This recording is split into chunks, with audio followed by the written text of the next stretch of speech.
welcome back to the Your Last Resort podcast with your host, Brandon Lejean. This is episode 79. This week, again, I'm a solo one. I kind of wanted to recap the rest of the trip. Also, the main day that I was going to book someone and get someone in here to record and had it all planned out, Instagram was down, so I couldn't reach many of my fellow comics. But don't worry, we'll have back. Plus, we can hang out and have a little fun. I feel like last episode was fun. First off, I want to apologize. The sound was a little loud. You could see me kind of move the mic away. I know it was still a little grainy.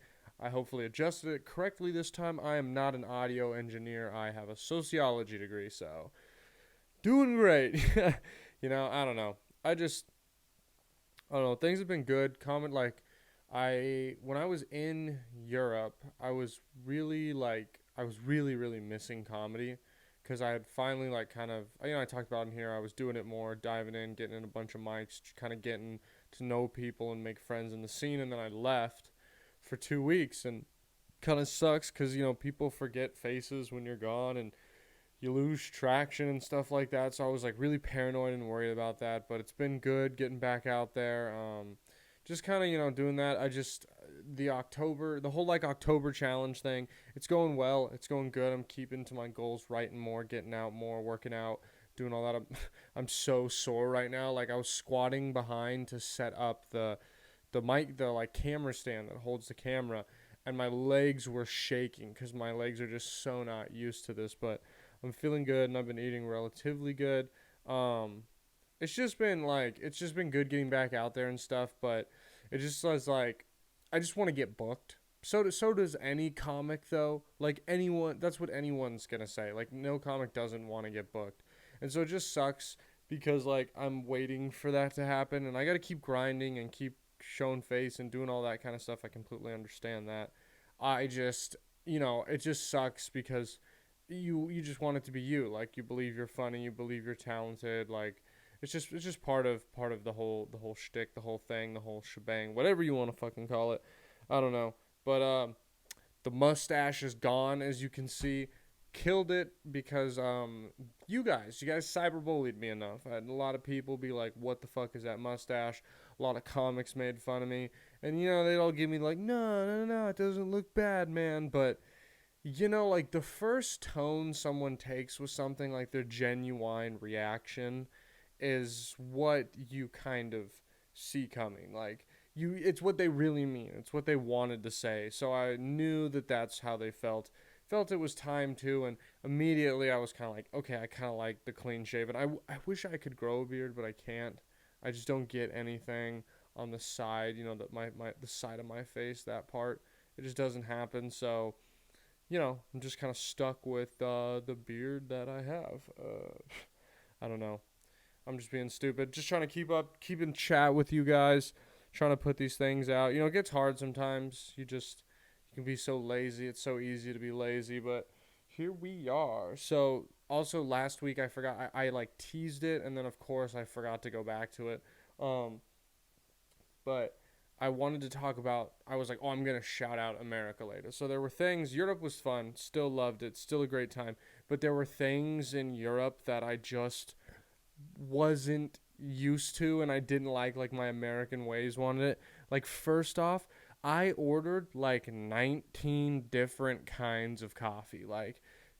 So many different kinds. And because a lot of them are in different languages, and I also don't know the whole coffee lingo, I tried every one, and I asked for cream and sugar, but they don't have the fat, thick, liquidy creamer that we have here. What I have in my fridge right now is creamer, is Cold Stone Creamery ice cream flavored creamer.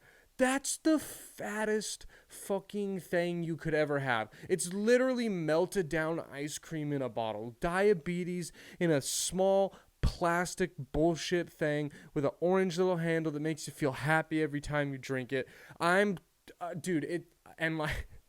So I would get all these regular coffees that I'm sure most normal people would enjoy, but because I'm so used to the disgusting sweet processed creamer, every coffee I would get, I would just drink I smelt like someone's fresh armpits in the summer, just ugh, it was It was basically like I was drinking an Irish coffee, just one with whiskey every morning. I might as well have been because that's how my face looked after every sip. I have such like basic American taste buds. I drink only black tea that's like dessert flavored. Like my favorite is the vanilla macaroon or macaroon, however the fuck you say it, tea.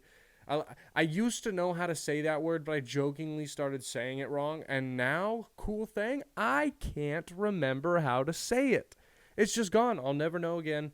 So I'm just going to be a complete moron for the rest of my life. But what was I yelling about? I drank tea before this with that creamer in it. So I'm just, I'm shaking over here in my seat. But, yeah, that's my problem. That was my problem with coffee in other countries. And then, um, okay, also they drink. I don't. Do you guys like sparkling water? I can't. I can't stand it. It's just like I hate the I hate that there's like the sparkle, whatever the fucking fizzy bullshit that it is. I hate that. And the taste of it just tastes like it tastes like a bike chain soaking in pipe water. It's disgusting. It's so gross. And in other countries, in Europe specifically, because I mean that's where I went, but if you ask for just water, like first off, they don't give you free water. Not a thing. You do like shout out America for providing us with free water at every meal. Sure, it's probably full of bad shit and pesticides and the government's controlling your mind, but Texas is getting to me, man. But besides that, like you get free water everywhere you go. You got to pay for these bottled waters, and if you don't ask for still water, some stillborn baby water, you get the mineral water or sparkling water, and it's so gross. And I ordered so many water bottles of that, accidentally not being used to it. Also, like ice doesn't exist in in other countries. They use it for mixed drinks. Ice in my mixed drinks. But like no ice with your water, no ice in like soda, nothing like that. So those were where I got to shout out America for kind of, putting out putting out the good stuff and putting out the good sugary nonsense that I need. I don't know if I shouted this out last episode, but Netherlands has like their own special version of Fanta, and it's like it's just different. It's not as sweet as American Fanta because there's not as much sugar, but it's like it has like different sweeteners and natural stuff in it. So it's just it was so good, dude. Like it was like, so I can't even hate on that. And I had some other good sodas while I was there, so I'm not even hating. I just had to show America some love. I really wish we had a subway system here too. That'd be so fire. They were so sick. The ones in Paris were awesome. You could just like get everywhere, anytime. Like so simple. Just all you needed was Google Maps, which everyone has at this point. Sorry, I had to hydrate there for a second. Um, here's the thing. Here's the thing too. Damn man, I lost my train of thought with that sip of water. I had something to say about train travel in other countries. We're talking about that. We were talking about soda. Is it going to come back to me or is it gone? Is it fading? Is it fleeting? It is done. Yeah, I forgot what I was going to say. It was just, oh, I remember it. Boom, came back to me. Like I said, very easy because we had Google Maps. Because at any time I could just be like, get me to the loo. And then it would tell me, walk here to this train station, take this train to this train there, walk there. And like, how the fuck did people go on vacations like I did back when there was only maps? I get, but that's bullshit. Like, because I bet even if you knew how to read a map, like that shit's got to still be difficult. Like knowing how far something is, you have like the scale measurements that you need to use to measure shit. Like knowing time, like this thing tells me like I will be here at this time, and there's a train at this time, and this time, and this time, and I can also take this, this, and this. Oh, you want to take a taxi there? You want to walk there? You want to drive there? All right for you. People, people were on their Lewis and Clark bullshit before that, which I cannot believe, because that just seems, I don't know, that just seems so terrible and so hard. I have like a very faint memory of my grandparents, rest in peace both of them. but they would take me camping in their RV when I was young, like 4 or 5 maybe, man, probably even younger, maybe 3. And I remember that they had a big map and they would look at it like before we drove, and sometimes we would stop and they would look at it, and that's just hilarious. And I used to, but like the crazy thing is like, so if I was 4, that's 2001, like 2000. So they didn't have like MapQuest or anything. They had like basic cell phones back then, but I don't remember my grandparents having a cell phone. And then but they didn't have a GPS, but they had one of those hand crank satellite radios, with the little like zip, like the thing that goes up. I don't know when those were invented. I forgot to bring my laptop in here, so I can't be my own Jamie. But I mean, like, because I understand that like the TV was invented like somewhere probably in like the 40s or the 50s, and then like maybe even the 60s, and then like everyone had one in their household by like the 70s and the 80s, and then the 90s there was, but like a portable TV, like that seems like it was probably like state of the art technology in like 1995, and they had it pretty early for like what you would expect. I don't know. Maybe I guess we had Game Boys back then and like portable DVD players. So maybe it wasn't that high tech. It wasn't black and white and you had to hand crank it. Maybe I just thought it was cool. It was like alien unknown technology back to me then. I'm trying to keep my shirt down. Last time my shirt was like folded like this, and I was rewatching the podcast to edit it, and I was like, "Damn, I just look like such a fat whale." And I'm talking about how like the food was so slimming and I walked so much, and I look like a beached whale over here and shit. So self-conscious. This podcast is just a cataclysmic, insane, chaotic mind fuck of just my thoughts being thrown out by myself into an empty void. That is this planet. Yeah, shout out maps. That's the message of this podcast. Shout out maps. Episode 79. Shout out maps. I'm gonna be me fist fighting the map from Dora the Explorer. I don't know. I'm over here losing my mind, being real crazy, making up music. I don't know why. I don't know why anyone listens. What else did I want to talk about, guys? Okay. I want to talk about throwing up. Everyone likes talking about puking and vomiting. It's a very comforting subject. But I heard a comic talking about a bit about how like he said he threw up, and then like he was like, after you throw up you either like pass out, or you like are drunk and you keep forgetting about it, or you have like sick brain. And then I started to try and like everyone knows the feeling of puking, whether it's from sickness or if you like to drink, you drink a little too much. We've all been there, myself included. But getting to that point, like, it's always such a blur. Even the sick times, when I'm talking like when I just had the flu or something, because obviously alcohol makes it a blur that time, but it's like your brain your brain blocks it out, which your brain blocks out insane trauma. So like, do we even really know what throwing up feels like? And is throwing up such a violent act that our body registers it as trauma and blocks part of it out? Because that'd be fucking crazy. Because there's people who like puke a lot when they drink. Like I think almost everyone can imagine their one friend from college or in high school or wherever you drank or drink in post college that you remember would always just go too hard, but then to the point where they'd throw up.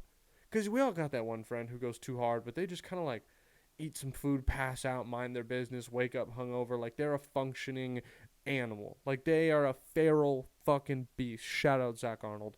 And here's the thing. The rest of us do not like function like that in any way or any means. And so we just block it out. So that's crazy. I don't know. It's crazy if those people block it out.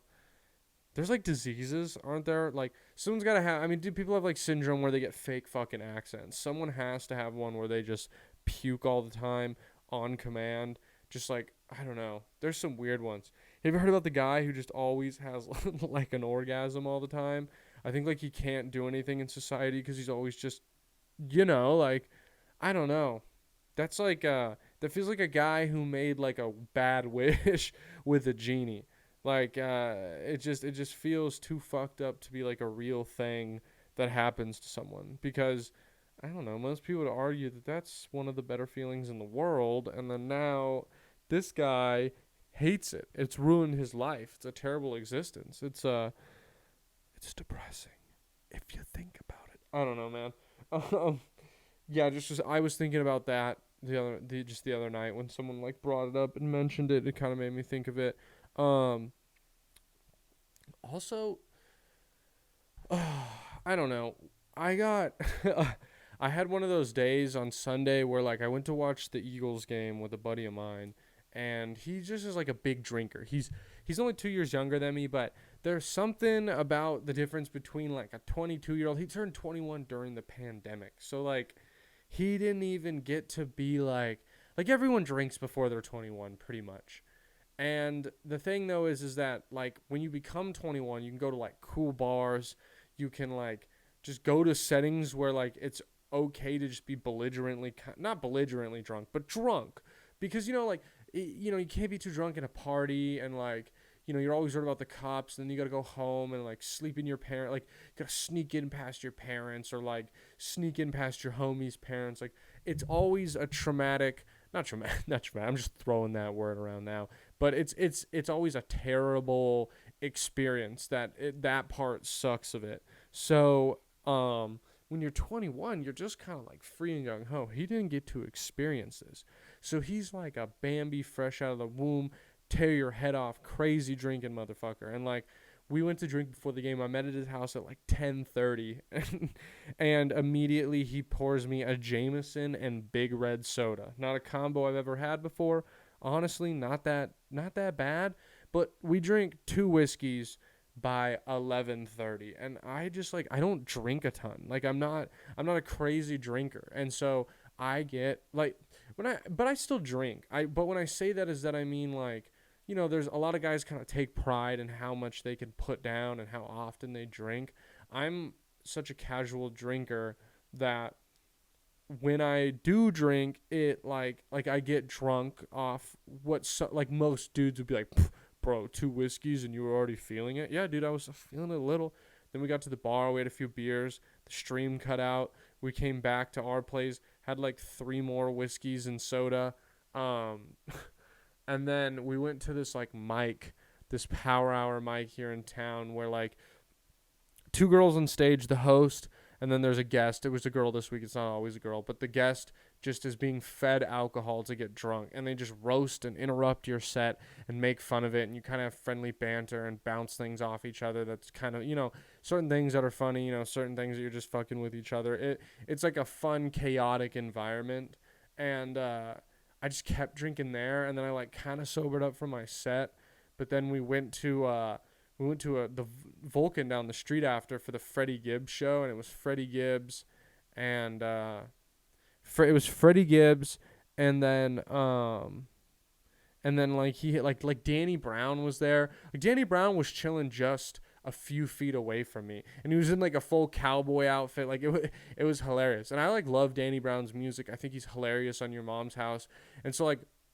I handled it very well, where like I didn't get too nervous. I just was like, damn, that's fucking Danny Brown. Probably stared a little long, but he was like talking to like 2 beautiful women, and I'm glad that even in my drunk state, because I got there and I got like 2 more whiskeys, or I got 2 more whiskey and cokes after my set, had a beer, got to Vulcan, had another beer.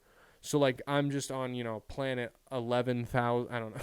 Should have just said planet 9. I don't know. I don't know why I said 11,000 and shit like that, but I like I was glad that I had this self-awareness even in that like lit drunk state of mind, to just be like, as much as I want to meet this guy and like take a selfie with him or a picture and post it and be like, yo, ran into Danny Brown, and like probably care less when I'm sober and embarrass myself and like cock block him. I just was smart enough to be like, Nah, like, cause someone I pointed out and like, you gonna get a picture of them, and I was like, nah, dude, like, he doesn't want to talk to me. Even if I go over and tell him I'm a huge fan and I love his music and I think he's hilarious, he'll appreciate that, but not as much as that girl just rubbing his arm. Like, that's just that's just what it is. It's I was just had the the state of mind and self-awareness to not make a full ass out of my Brown.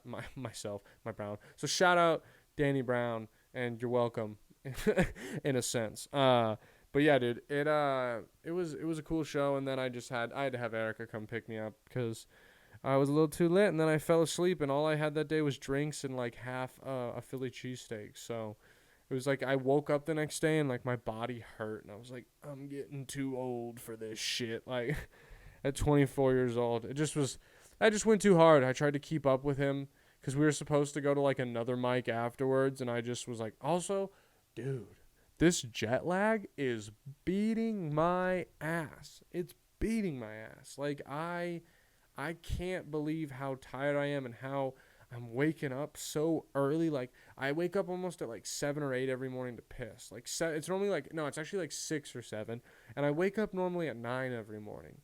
And so I have like that's like 2-3 more hours of sleep. The difference between 8 hours of sleep and 5 hours of sleep. And I get up to go pee, and instead of staying asleep, my brain is just like, boom. Okay, so what do we need to do today? So it's Tuesday, so that means there's like 3 mics that you can hit. So you should go to here, here, here, and those are the mics you go to. So that means you need to be ready for this time. So things, and I just start thinking about my day, and I start tripping and overthinking, and then it just, and then I'm just awake, and I lay there and I try to go back to sleep, and it never works, and it freaking sucks.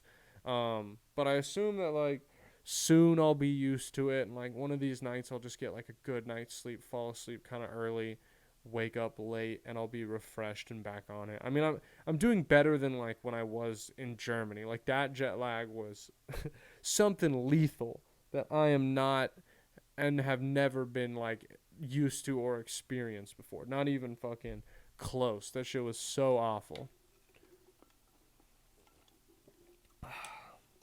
Also, when I was on the plane back, they have movies, like a bunch of movies. The international flight, you got the TV screen in front of you, a bunch of movies, like charger in the thing, complimentary drinks, all that stuff. A good like it's they're expensive, but like they don't cheap you out on stuff because like I'm so used to flying like domestic commercial economy seat flights that you get like the free water, Coke, and soda, and then you get like the drinks are not included, and they're not terrible because like you're on a plane too, so you get lit a little easier, but you're just not used to that kind of thing. So instead sorry, not instead. So yeah, so just it's nicer. So I was scrolling through and they had Citizen Kane, which there was that big eruption because someone's review was changed of Citizen Kane, and it also now wasn't the perfect movie. There's like no perfect movies left 100% or whatever because there's like negative reviews. Like Paddington lost it, that one lost it, some other one.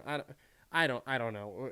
Who cares? Who gives a shit in the end of the day? But whatever. It's something for people to do and focus and talk about.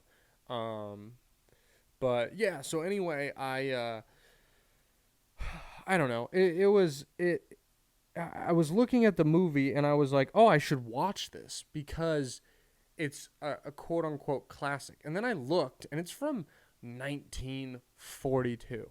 1942. They were fighting World War II. There were concentration camps, Nazis, they're still Nazis, all kind, like, crazy things. London, cities of Germany getting flattened to the floor, speaking of Europe. Like, France is Nazi occupied, and this movie comes out, that actually has nothing to do with it, but I'm trying to say how long ago that was, because you watch, like, Conan the Barbarian, which was in the 70s, and it's a classic too, or whatever. The graphics and, like, puppets and not CGI, but whatever special effects they had back then are so ass that the movie is hard to watch. I know, whatever. Immerse yourself. But, like, it sucks. It's corny. Like, you're still trying to believe it, and when it looks fake to your eyes, it's hard to convince yourself, okay? It's like seeing a big, nice fake pair of titties. You're not hating on it. It's just and I know and everyone in the room knows that they're fake. And we can't pretend to ourselves that it's not because we know what real ones are. Same with so that's just what I'm saying. Like the movies are so advanced now that I didn't want to watch it because it's not even the black and white that I mind. It's just that I know from context clues and clips and what I've seen of cinema from back then in classes and stuff that it's not gonna be some movie that I'm like, this was amazing, so glad I saw it, it deserves 100%. There's no way, there's no fucking way. And it was long too, so I don't know. That was just my thoughts. If you're a big Citizen Kane fan, please tell me why. Hit my Instagram and argue with me why, and I'll share it on here because I would love to know. I'm going to wrap it up here, but we're going to get into a segment, the Dumbass of the Week, brought to you by Red Foreman. Dumbass! Dumbasses! Dumbass! Dumbass! Dumbass! Dumbass! The Dumbass of the Week this week is, so my old alma mater from JUCO, the Santa Ana Dons, played, Pierce Community College, somewhere in LA. Blew them out. Shout out, go Dons. They won 83-0.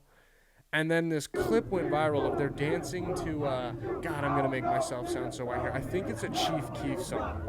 And it's the only words I know are gas when I smoke, word I can't say. And they're dancing to that song, getting hype. I remember getting hyped to it too. And there is a player from the other team dancing with them in a different, complete colored uniform. You can even hear the coach yell. Here, I'll be quiet if you're listening because it'll be dropped in. You can hear him yell at him to get back in to get out of the locker room. It's hilarious. I I can't believe that actually happened. There's just people whose brains work like that they don't see how that is not the okay thing to do. I'm not trying to be the pity police or the rule following guy, but dude, your team just lost 83-0. You should, even if you don't care, pretend to be sad. Don't go dance with the other team, dude. I mean, come on. So he's our Dumbass of the Week, brought to you by Red Foreman. But other than that, guys, I'm going to wrap up the podcast. I'll have a guest next week. Pinky promise. Things got crazy again, and then Instagram being shut down, and it was too late to get a guest all of a sudden. So I'll have a guest soon. I'll have a new episode out. My cousin Travis will be here in a few weeks, so he'll be a guest. Going to try and get on Mark Vargas, old Don I played with. Going to get on Mats Peters, talk a little bit about Germany in a little when just kind of catch up with him, talk about it again. Just so much fun. I mean, there's so much I can keep sharing with you guys that I haven't already told you. I think that you, oh my God, I'm having a stroke. I think that you would find interesting if I shared it with you, if you listen to this podcast. So thank you for listening again. If there's anything that you want to hear or see more of, guests from, comedy, musicians, old friends from Bray, anything like that, hit me up, let me know. Keep sharing this. If you know someone who would like this, just keep sharing it. So thank you so much. Appreciate you. We got stickers still available, t-shirts in the link in my bio. Podcast going to be coming out every week still. Working on that podcast with Galen. We got to save up. We have life expenses that we got to pay for. We had rent. He needed new tires. We just had that Europe trip. So I can't be just spending crazy money. So I got to save up. But yeah, guys, that's the end of the podcast. This is your first time listening or your 79th time listening. I appreciate you so much. Make sure you rate, review, and subscribe. But most importantly, thank you for letting us be your last resort. See ya. This has been a Your Last Resort production.